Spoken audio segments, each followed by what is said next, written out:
بسم اللہ الرحمن الرحیم۔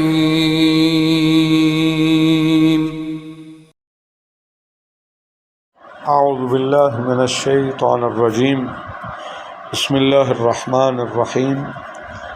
الحمد للہ رب العالمین، وصلی اللہ علی محمد وآلہ الطیبین الطاہرین المعصومین الذین اذہب اللہ عنہم الرجس وطہرہم تطہیرا۔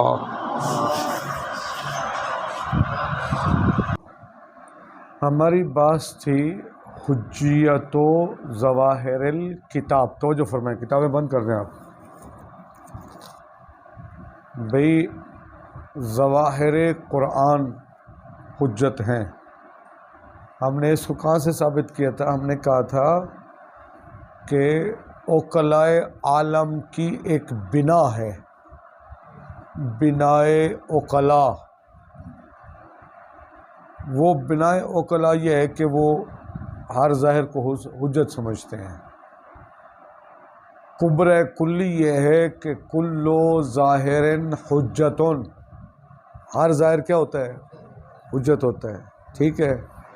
تو اس حوالے سے اس کو کبرا بنائیں، صغرا بنائیں۔ قرآن کا بھی ظاہر ہے، ادھر سے کبرا یہ ہے کہ ہر ظاہر کیا ہوتا ہے؟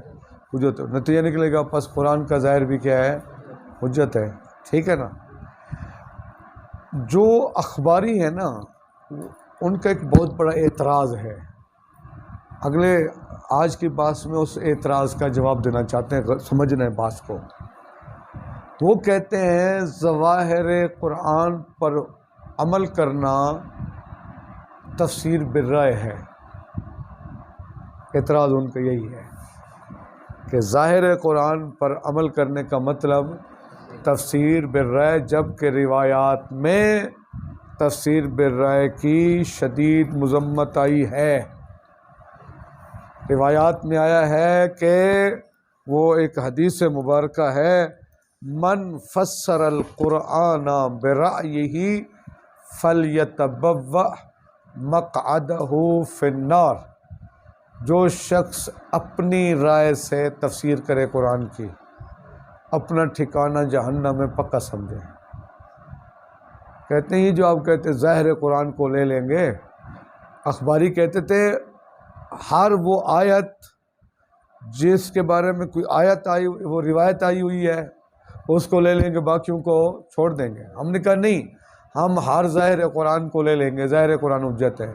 کہتے ہیں ظاہر قرآن کے حجت ماننے کا مطلب ہے تفسیر بالرائے کو حجت ماننا، جبکہ تفسیر بالرائے کے بارے میں کیا ہے؟ اب صاحب کتاب سارا زور اس بات پر لگا رہے ہیں کہ ظاہر قرآن کو لے لینا یہ تفسیر بالرائے نہیں ہے۔ سمجھ آگی بات؟ دیکھیے صاحب کتاب فرماتے ہیں یہ جو ہم کہتے ہیں کہ ظواہر قرآن حجت ہے، ہماری مراد یہ نہیں ہے کہ آپ بغیر اور آیات کو مد نظر رکھیں، بغیر روایات کو مد نظر رکھیں، بغیر ان چیزوں کو مد نظر رکھیں جن کو عقل نے اپنانے کا حکم دیا۔ ہماری یہ مراد نہیں ہے کہ فوراً جو ظاہر ملے اس کو لے لو اور اس پر عمل کر دو۔ ہماری یہ مراد، دیکھیے ہم قائل ہیں قرآن مجید میں عمومات ہیں، جب عمومات ہیں ان کی تخصیص تلاش کرنی پڑے گی۔ قرآن میں مطلقات ہیں، جب مطلقات ہیں تو تقیید تلاش کرنی پڑے گی۔ ہو سکتا ہے ایک آیت کی تفسیر دوسری آیت کر رہی ہو سکتا ہے ایک آیت کی تفسیر روایت کر رہی ہو۔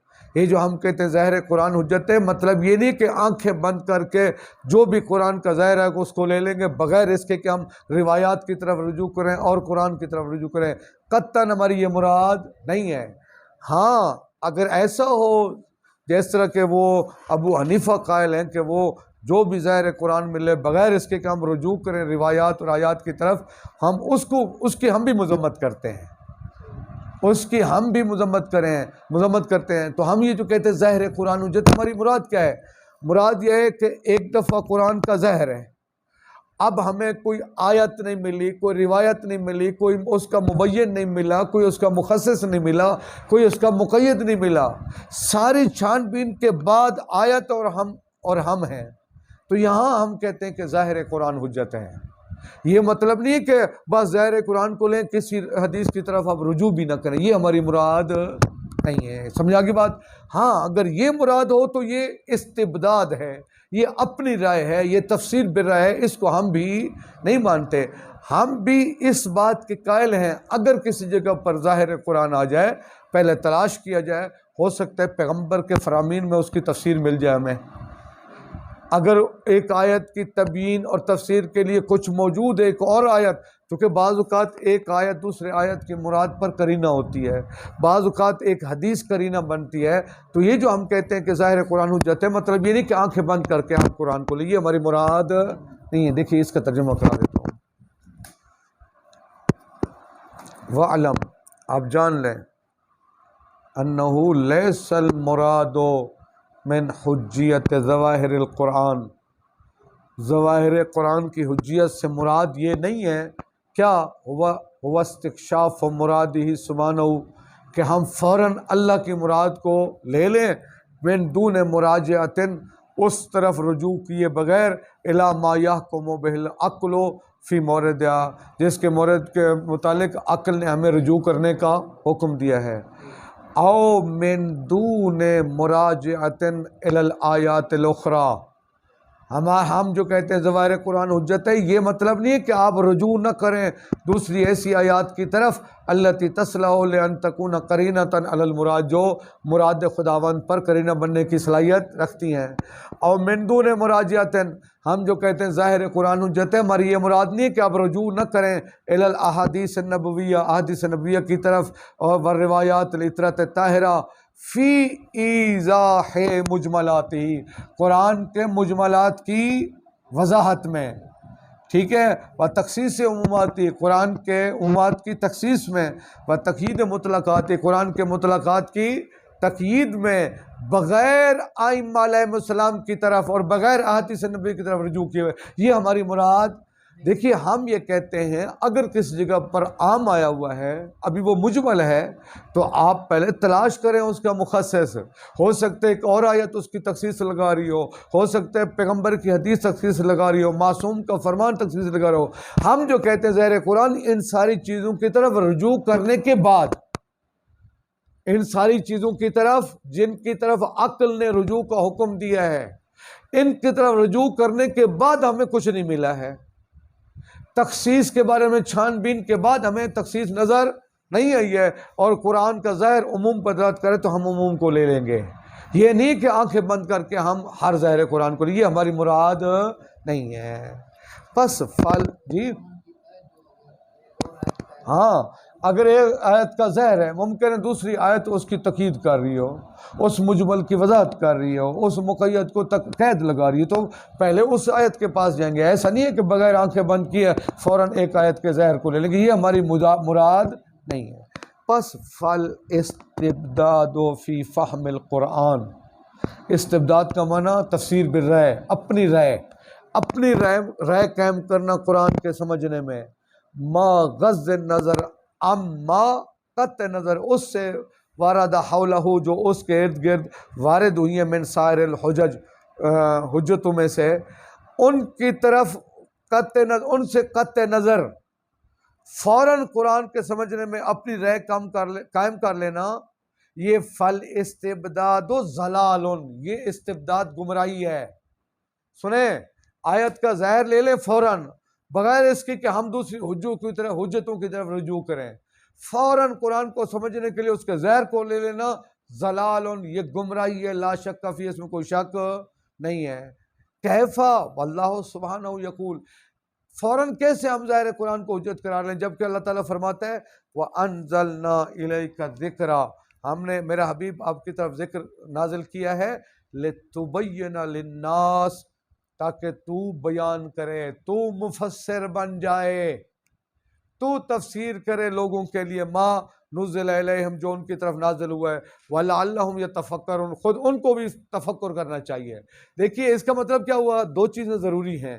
قرآن کی آیات کے لیے دو چیزیں ہیں، ایک تو پیغمبر کو مبین اور مفسر بنا کر بھیجا ہے، لہٰذا کسی آیت کے معنی کے لیے ہم سب سے پہلے پیغمبر کی حدیث کی طرف رجوع کریں گے، پھر خود بھی فکر کرنے کی کوشش کریں گے، فکر کریں گے، کسی نتیجے پر نہیں پہنچتے تب جا کر ظاہر قرآن ہو جاتا ہے، نہیں ہے کہ آنکھیں بند کر کے آپ قرآن کو لے لیں۔ کہتے ہیں کہ اس آیت کو آپ پڑھیں، فَجَعَلَ النَّبِيَّ، اللہ تعالیٰ نے نبی کو قرار دیا ہے مبیناً للقرآن، قرآن کو یعنی مفسر قرآن، وَأَمَرَ النَّاسَ بِالتَّفَكُّرِ فِيهِ، ادھر سے پیغمبر کو کیا قرار دیا ہے؟ مفسر، ادھر سے لوگوں کو حکم کیا کیا ہے کہ آپ غور و فکر کریں، تفکر کریں۔ فَلِلرَّسُولِ سَهْمٌ فِي إِفْهَامِ الْقُرْآنِ كَمَا أَنَّ لِلتَّفَكُّرِ النَّاسِ وَإِمْعَانِ النَّظَرِ فِيهِ سَامًا آخر۔ دیکھیے اس کا مطلب ہے قرآن کی اگر آپ مراد متکلم تک پہنچنا چاہتے دو چیزیں ضروری ہیں، ایک تو پیغمبر کی طرف رجوع کرنا پڑے گا چونکہ اللہ تعالیٰ نے پیغمبر کو مفسر بنا کر بھیجا، دوسرا کیا کرنا پڑے گا؟ امعان، غور و فکر، ہمیں خود تفکر کرنا پڑے گا، امعان نظر، غور و فکر کرنا پڑے گا، ہو سکتا ہے اس کے ذریعے ہم کسی نتیجے تک پہنچ جائیں۔ لہذا پیغمبر کی تفسیر کا بھی فہم وہ سہم ایک حصہ ہے اور تفکر کا بھی ایک سہم یعنی حصہ ہے، دونوں ملیں گے تب پتہ چلے گا قرآن کیا کہنا چاہ رہا ہے۔ ہم جو کہتے ہیں ظواہر قرآن حجت، مطلب یہ نہیں کہ آنکھیں بند کر کے فوراً اس کے ظاہر کو لے لیں، یہ ہماری مراد نہیں ہے۔ فَلِلرَّسُولِ سَهْمٌ، پس پیغمبر کے پاس بھی آپ کے لیے بھی ایک حصہ ہے فی افہام القرآن، قرآن کو سمجھانے میں، کما انا لتفکر الناس، جس طرح کہ لوگوں کی فکر کا بھی ایک سہمن آخر، ایک اور سہم ہے، کما انا لتفکر الناس و امعان النظر فی ہے، قرآن میں غور و فکر کے لیے بھی سہمن آخرہ ایک اور حصہ ہے۔ وَبِحَاذَا الْجِنَاحَيْنِ یحلق الانسان فی سماع معارفہ، ہی کا مرجع قرآن جی، وَبِحَاذَيْنِ الْجِنَاحَيْنِ، یہ دو پر، کون سے دو پر؟ پیغمبر کی تفسیر اور تفکر فی القرآن، یہ دو پر ایسے ہیں انسان قرآن کے معارف اور اس کے جو معلومات ہیں ان میں پرواز کر سکتے، ان کی بلندی تک پہنچ سکتا ہے۔ وَيَسْتَفِيدُ مِنْ حِكَمِهِ وَقَوَانِينِهِ، قرآن کے حکمت اور قوانین سے استفادہ کر سکتا ہے جب تک یہ دونوں پر اس کے پاس موجود نہ ہوں۔ سمجھ آ گئی بات؟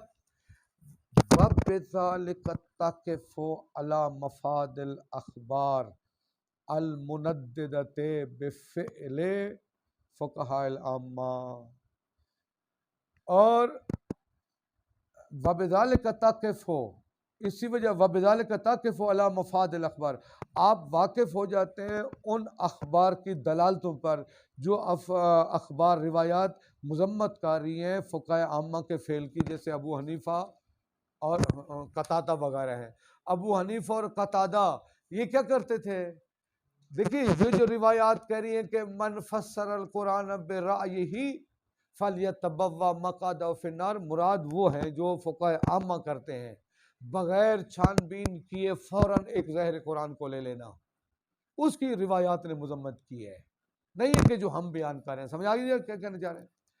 فَإِنَّهُمْ كَانُوا يَسْتَبْدُونَ بِنَفْسِ الْقُرْآنِ، وہ فوراً قرآن کے بارے میں اپنی رائے کام کر لیتے تھے، من دون الرجوع الى حدیث العطرۃ الطاہرہ، بغیر اس کے کہ معصومین علیہ السلام کی احادیث کی طرف رجوع کرتے، فی مجملات، قرآن کے مجملات میں، مبہمات میں، قرآن کے عمومات میں اور قرآن کے مطلقات میں، وہ فوراً اطلاق کو لے لیتے تھے، وہ فوراً عموم کو لے لیتے تھے، ان کی تخصیص اور تقیید کی تلاش کے لیے معصومین کی روایات کی طرف رجوع نہیں کرتے تھے۔ فالاستبداد بالقرآن شیء والاحتجاج بالقرآن بعد الرجوع الى الاحادیث شیء آخر۔ دیکھیے سنیں بھی، استبداد اور چیز ہے، ہم کہہ رہے ہیں معصومین علیہ السلام کی طرف معصومین کی روایات کی طرف رجوع کرنے کے بعد اس کے ظاہر قرآن کو لینا، یہ ایک اور چیز ہے۔ استبداد اور چیز ہے، جو ہم بیان کریں یہ اور چیز ہے۔ دیکھیے فل استبداد بالقرآن شیء، استبداد بالقرآن سے مراد اپنی رائے قائم کر لینا فوراً، تفسیر برائے، یہ اور چیز ہے۔ والاحتجاج بالقرآن، اور قرآن کو حجت بنا لینا بعد الرجوع الی الاحادیث، احادیث کی طرف رجوع کرنے کے بعد شیء آخر یہ اور چیز ہے۔ والاول هو الممنوع، جو استبداد بالقرآن ہے وہ ممنوع ہے، لیکن والثانی هو الذی جرى علیہ اصحابنا، دوسری وہ چیز ہے جس پر ہمارے اصحاب کی سیرت رہی ہے رضوان اللہ علیہم۔ سمجھا کی بات یہ ہے؟ یہاں تک کیا کہنا چاہ رہے ہیں؟ تفسیر بالرأی کہ ہم بھی قائل نہیں ہیں، ہم بھی تفسیر بالرأی کے قائل نہیں ہیں۔